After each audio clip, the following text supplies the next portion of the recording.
નમસ્કાર દર્શક મિત્રો, ન્યૂઝ પોઈન્ટ ચેનલમાં આપ સૌનું હાર્દિક સ્વાગત છે। મુખ્ય સમાચાર જોતા પહેલા એક નજર કરીએ આજની હેડલાઇન્સ પર।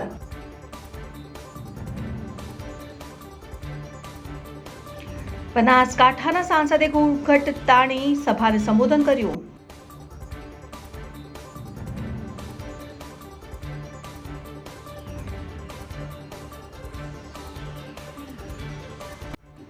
થરાદના નાનોલમાં તળાવમાં નર્મદાના નીર આવતા ખેડૂતોએ શંકરભાઈ ચૌધરીનો આભાર વ્યક્ત કર્યો।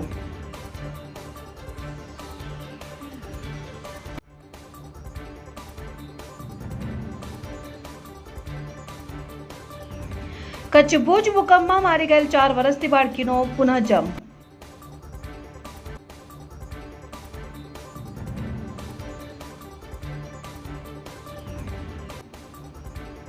બનાસકાંઠાના અમીરગઢ અને પાલનપુરમાં વરસાદે શ્રી ગણેશ કર્યા।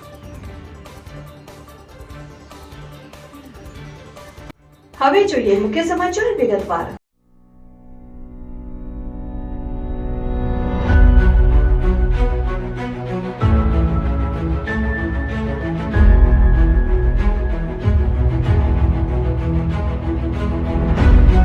मैं अंदर में मर गई थी।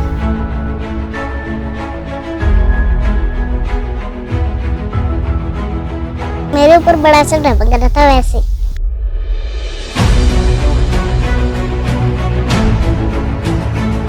भगवान ने भेजा।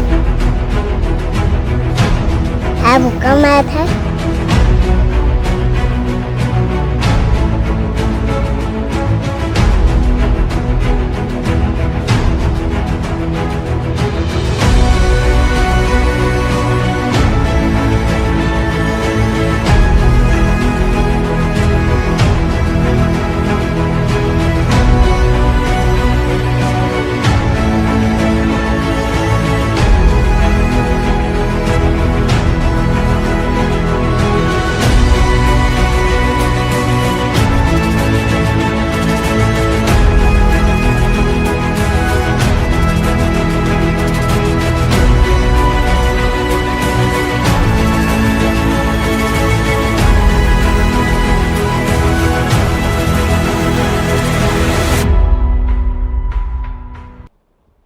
સામાન્ય રીતે પુનર્જન્મની ઘટનાઓ આપણી ફિલ્મોમાં જ જોવા મળે છે, જેમાં પુનર્જન્મની કેટલીક ઘટનાઓ વર્તમાનમાં આવતી હોય છે, પરંતુ હાલમાં જ બનાસકાંઠા જિલ્લાના પાલનપુર તાલુકાના ખસા ગામે એક ગરીબ શ્રમિક પરિવારની બાળકી સ્કૂલે ગયા વગર જ હિન્દીમાં વાત કરી રહી છે અને પોતે અગાઉ અંજારમાં ધાબાની છત પડતા મૃત્યુ પામી હતી અને તેના માતા પિતા વિશેની જાણકારી આપી રહી છે, જેના પગલે આ બાળકીના પરિવાર સહિત ગ્રામજનો પણ અચંબામાં મુકાયા છે।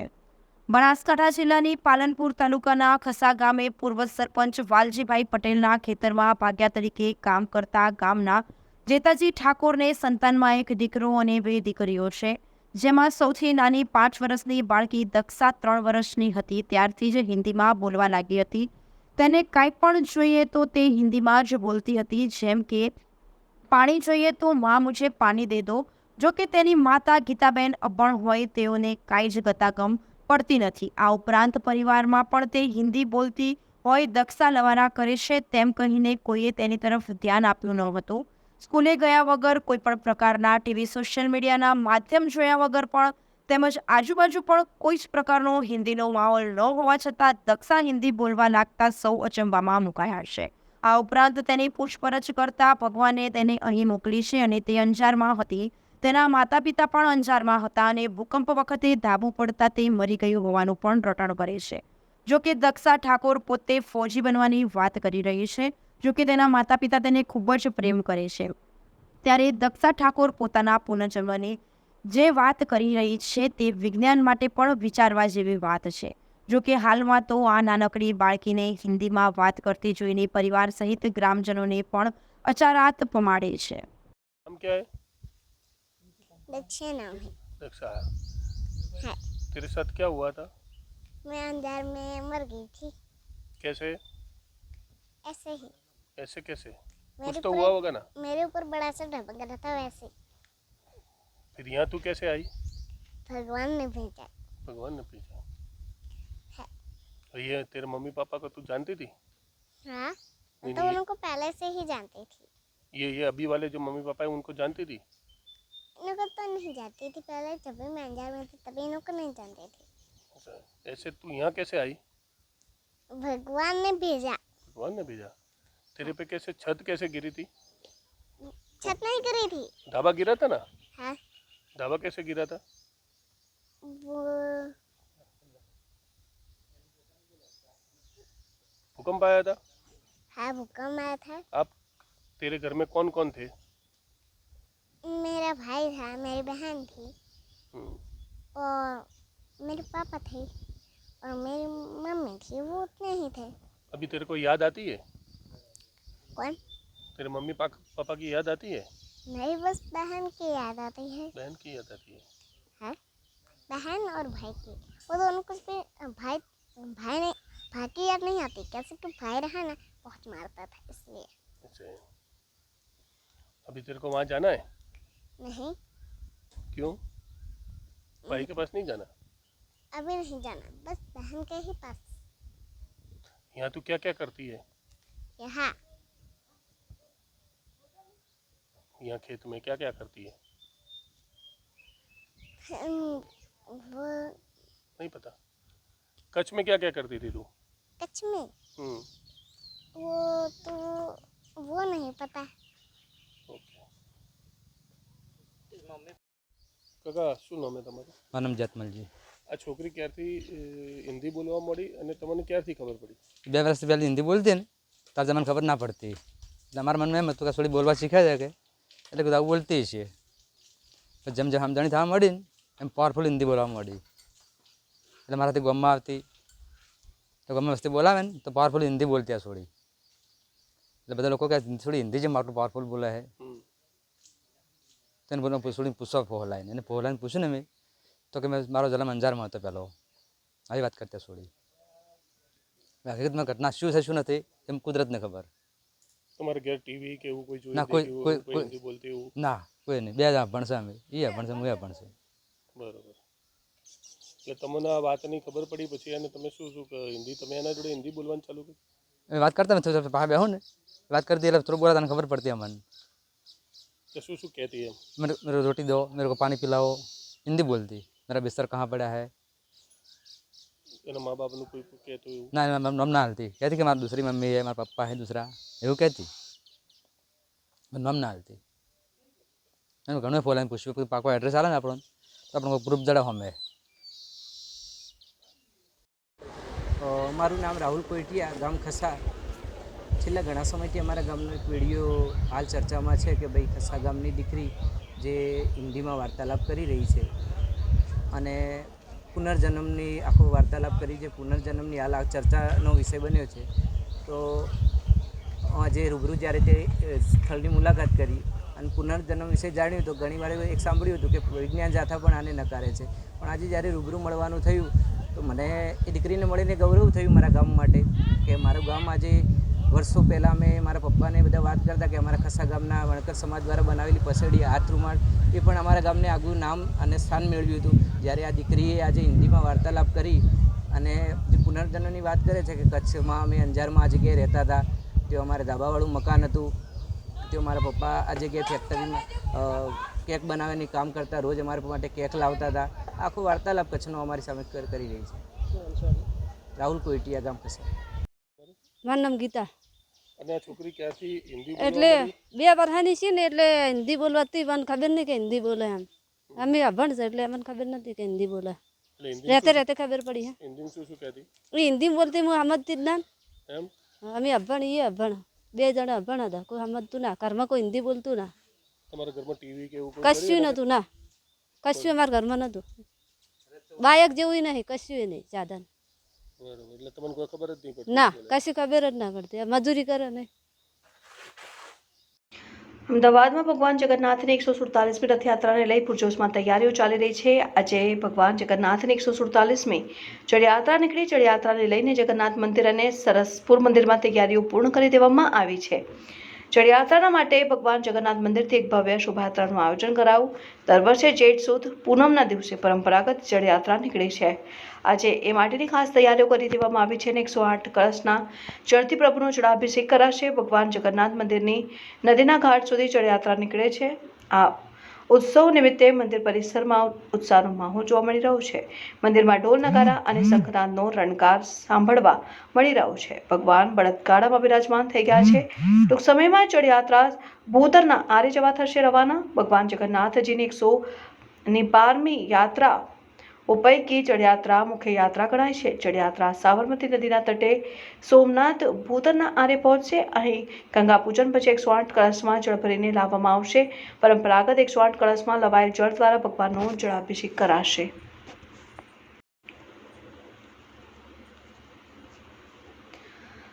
અમદાવાદ શહેર ક્રાઇમ બ્રાન્ચ અને કસ્ટમ વિભાગ હંમેશા સતર્ક અને ફરજપૂર્વક તમામ ગેરકાયદેસર પ્રવૃત્તિઓ સામે તકેદારી રાખે છે. તાજેતરમાં કેટલાક નાપાક તત્વોએ દેશના યુવાનોને માદક દ્રવ્યોના વ્યસની બનાવીને ભારતના સામાજિક માળખાને નુકસાન પહોંચાડવાનો પ્રયાસ કર્યો છે. ઉપરોક્ત બંને એજન્સીઓ દ્વારા નિયમિત દેખરેખ દરમિયાન એક ઇનપુટ મળેલ કે પેડલર્સ સરહદો પરથી માદક દ્રવ્યોની ગેરકાયદેસર હેરાફેરી માટે ડાર્ક વેબ અને અન્ય સોશિયલ મીડિયાનો ઉપયોગ કરે છે. તેથી તુરંત જ સંયુક્ત ટીમ સેટઅપ કરવામાં આવેલ અને આ ટીમ દ્વારા સફળતાપૂર્વક ઘણા કુરિયર પાર્સલને અટકાવવામાં આવેલ છે. તેમજ શંકાસ્પદ કુરિયરોની અમદાવાદ શહેર ડોગ સ્ક્વોડ દ્વારા તપાસ હાથ ધરાઈ. કુલ 58 શંકાસ્પદ પાર્સલ મળી આવેલ છે, જેમાં વગર પાસ પરમિટનો બિનઅધિકૃત ગાંજાનો જથ્થો 11 કિલો 601 ગ્રામ ગાંજાના જથ્થાની આંતરરાષ્ટ્રીય કિંમત ₹3,48,03,000 તથા OPMS ગોલ્ડ લિક્વિડ ક્રોટોમ એક્સ્ટ્રેક્ટ 8.8 ml શીશી નંગ 60 કિંમત ₹72,000 મળી.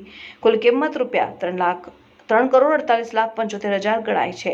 ઉપરોક્ત બાબતે અમદાવાદ શહેર crime branch DCP police station ખાતે ગુનો નોંધાયો. આ પ્રકારની નવી મોડસ ઓપરેન્ડી, જેમાં ઉપરોક્ત માદક દ્રવ્યોને અલગ અલગ નાના બાળકોના રમકડા જેવા બેબી પુટીસ, baby diaper, outlet plugs, teether toy, રમકડાનું જેટ વિમાન, રમકડાનું ટ્રક, રમકડાની toolkit, Spiderman ball, story book, photo frames, chocolate gents jacket, ladies dress, ગીનોસ pizza, lunch box, vitamin candy, speaker, antique bag વગેરે મળી આવેલ અને થોડા રિસીવરોની ઓળખ કરવામાં આવી છે અને તપાસ ચાલુ છે. બનાસકાંઠાના સાંસદે ઘૂંઘટતાણી સભાને સંબોધન કર્યું. સાસરિયામાં ગેનીબેન ઠાકોરે મર્યાદા પરી વડીલોનો આદર કરી ઘૂંઘટતાણી સભામાં પહોંચ્યા. લોકસભાની ચૂંટણીમાં ગેનીબેન ઠાકોરે સાસરિયામાં જુવારા રૂપે માંગ્યા હતા. મત આભાર દર્શન કાર્યક્રમ સાથે સાકાર તુલા કરાઈ.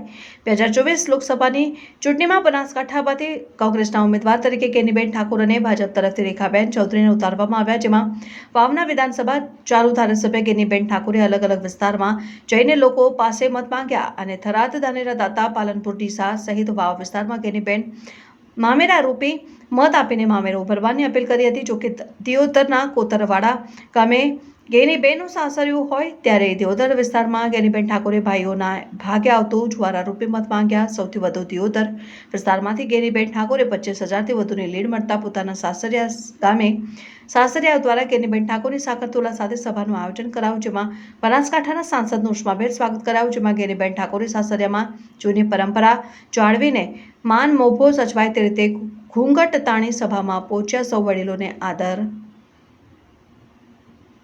પ્રણામ કર્યા હતા.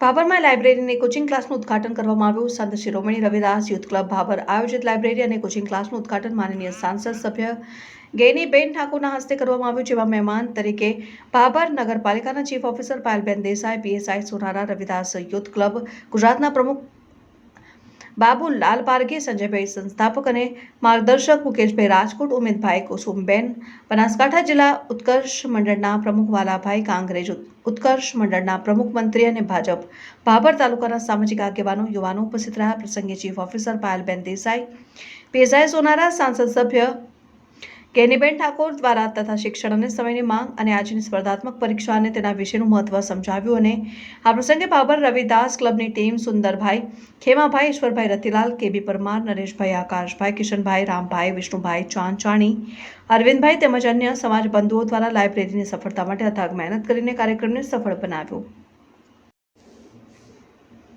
થરાદના નાનોલમાં તળાવમાં નર્મદાના નીર આવતા ખેડૂતોએ શંકરભાઈ ચૌધરીનો આભાર વ્યક્ત કર્યો. થરાદના નાનોલ ગામે પાણીયારી તળાવ થોડા દિવસો પહેલા ગામ લોકોએ પોતાના ખર્ચે તળાવ તૈયાર કર્યું હતું અને નર્મદાનું પાણી આવશે તેવી આશા વ્યક્ત કરી હતી. ગુરુવારે રાત્રે દરમિયાન તળાવમાં પાણી ચાલુ થતા ગામ લોકોએ થરાદના ધારાસભ્ય અને વિધાનસભાના અધ્યક્ષ શંકરભાઈ ચૌધરીનો આભાર વ્યક્ત કર્યો. બનાસકાંઠા જિલ્લાના સરહદી વિસ્તાર થરાદ તાલુકાના એક બાજુના વિસ્તારમાં મુખ્ય નર્મદા નહેર ચાલુ છે અને બીજી બાજુના વિસ્તારમાં સુજલમ સુફલામ કાચી નહેર બનાવેલ છે, પરંતુ તે ચાલુ રહેતી નથી. પહેલા તો ફક્ત ચૂંટણી સમય ચાલુ રહેતી, હવે હમણાંથી એટલે કે શંકરભાઈ ચૌધરી થરાદના ધારાસભ્ય બન્યા પછી આ નહેરમાં પણ પાણી રહે છે અને તે ચાલુ રહે છે, પરંતુ આ વિસ્તારના 97 ગામની ચૂંટણી પહેલા પાણી આવવાનો વાયદો કર્યો હતો તે તળાવમાં પાણી ચાલુ કરાવી પૂરું કર્યો છે. ત્યારે આ નાનોલ ગામના તળાવમાં પાણી આવતા ગામ લોકોએ નર્મદાના નીરને વધાવ્યા હતા અને શંકરભાઈ ચૌધરી પ્રત્યે રાજીપો વ્યક્ત કર્યો હતો અને આભાર વ્યક્ત કર્યો હતો. અને વધુમાં નાનોલ ગામના યુવા અગ્રણી રાજેશભાઈ જોશીએ જણાવ્યું કે અમારા વિસ્તારમાં 1000 ફૂટથી 1200 ફૂટ આસપાસ ખેતીલાયક મીઠું પાણી છે. હવે તળાવમાં નર્મદા નીર આવ્યા છે, તેથી પાણીના તળ પણ ઊંચા આવશે અને તેનો ખેડૂતોને મોટા પ્રમાણમાં લાભ મળશે. બનાસકાંઠાના અમીરગઢ અને પાલનપુરમાં વરસાદે શ્રી ગણેશ કર્યા.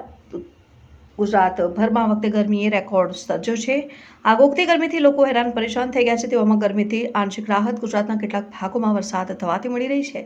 ગુજરાતમાં છૂટાછવાયા વિસ્તારોમાં વરસાદ પડી રહ્યો છે. તેવામાં અમીરગઢ તાલુકામાં અને પાલનપુરમાં વરસાદની એન્ટ્રી નહોતી થઈ, પણ મેઘરાજાએ કાલે રાત્રે એકાદ ઝાપટું પાડીને ગરમીમાં આંશિક રાહત આપી હતી ને પાલનપુરમાં સાંજના સુમારે વરસાદે એન્ટ્રી કરી હતી ને લોકો ગરમીમાં લીધે ત્રાહિમામ પોકારી ઉઠ્યા. આખો દિવસ ઉકળાટ બાદ બપોર પછી અમીરગઢ તાલુકાના સોનવાડી, ખાંટા, વેરા જેવા વિસ્તારોમાં છૂટોછવાયો વરસાદ થયો હતો ને જેના લીધે ગરમીમાં લોકોને રાહત મળી હતી ને લોકો વરસાદ આવવાને કારણે ખુશખુશાલ જોવા મળ્યા હતા અને સોનવાડી, ખાંટા, વેરા વિસ્તારોમાં વરસાદ સારો પડતા ખેડૂતો ખુશખુશાલ જોવા મળ્યા. બીજા અન્ય વિસ્તારોમાં પણ ધોધમાર વરસાદ પડવાને કારણે લોકો ગરમીમાં રાહત અનુભવી રહ્યા છે. વેડનચામો મંદિરે દર્શન કરવા જાડી કૂદીને જતો ભાલો, ગુપ્તંગમાં મોં વાગતું બાળકનું મોત. પાલનપુર તાલુકાના વેડંચા ગામે દિનેશભાઈ નરસિંહભાઈ ભાટિયાનો પુત્ર મનનકુમાર ભાટિયા ઉંમર વર્ષ 11 તારીખ 21મી જૂન 2024ના રોજ શુક્રવારે સાંજના સમયે તેના મિત્રો સાથે મંદિરે દર્શન કરવા ગયા હતા, પરંતુ મંદિરે તાળું મારેલ હતું. મંદિરની આજુબાજુ લગાવેલી ભાલાવાળી જાળી કૂદીને મંદિરમાં દર્શન કરવા ગયા હતા. ત્યારબાદ પરત ફરતા મનન ભાટિયાને ઊભો ભાલો ગુપ્તાંગ ભાગે પેસી ગયો હતો અને મનન લોહી લુહાણ હાલતમાં પડી ગયો હતો, જેને દૂર ઉભેલા બે ભાઈઓ જોતા દોડતા આવીને તાત્કાલિક રિક્ષામાં નજીકની હોસ્પિટલમાં લઈ ગયા.